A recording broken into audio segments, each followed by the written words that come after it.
Introdução.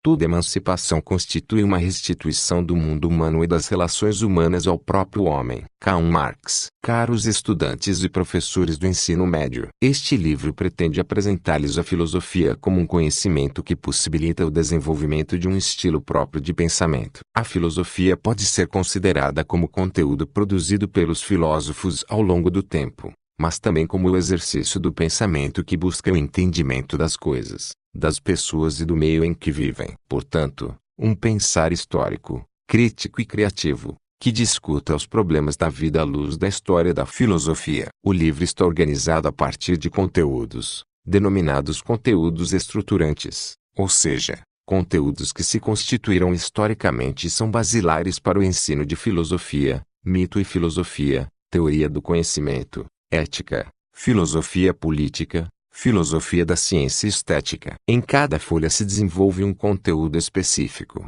a partir do qual professores e estudantes podem levantar questões, identificar problemas e problematizar o conteúdo com auxílio dos textos filosóficos. O texto filosófico, além de ser objeto de estudo com as suas estruturas lógicas, argumentativas e precisão dos enunciados, também fornece subsídios para entender o problema e o conteúdo que está sendo estudado. No interior de cada folha são desenvolvidas relações interdisciplinares. É a filosofia buscando na ciência, na história, na arte e na literatura, entre tantas outras possibilidades, apoio para analisar o problema estudado, entendendo na complexidade da sociedade contemporânea. O livro propõe o estudo da filosofia por meio da leitura dos textos, de atividades investigativas, de pesquisas e debates, que orientam e organizam o estudo da filosofia. As atividades têm por objetivo a leitura dos textos, a assimilação e entendimento dos conceitos da tradição filosófica. As pesquisas são importantes porque acrescentam informações,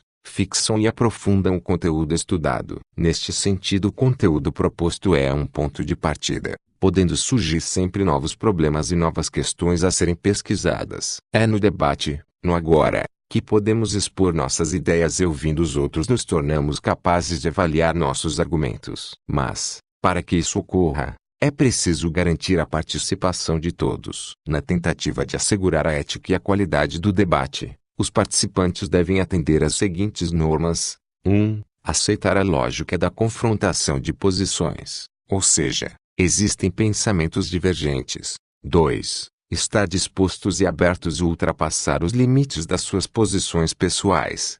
3. Explicitar racionalmente os conceitos e valores que fundamentam a sua posição. 4. Admitir o caráter, por vezes contraditório, da sua argumentação.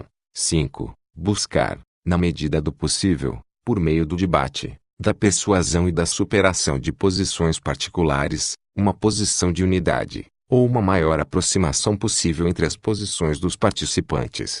6. Registrar, por escrito, as ideias surgidas no debate. Desejamos que cada folha desse livro seja o início de um estudo. Para alimentar a continuidade desse estudo, propomos a leitura dos textos clássicos da filosofia. Eles poderão ajudar estudantes e professores a realimentarem as discussões surgidas nas aulas. Vale lembrar que muitas dessas obras estão disponíveis gratuitamente na internet. Ao estudar um determinado folhas, é importante que haja a preocupação em demorar o tempo necessário para a realização de todo o processo proposto, desde a sensibilização com o problema, passando pelo estudo dos textos filosóficos, das relações interdisciplinares, até a realização das atividades, das pesquisas e dos debates. A todos bom estudo.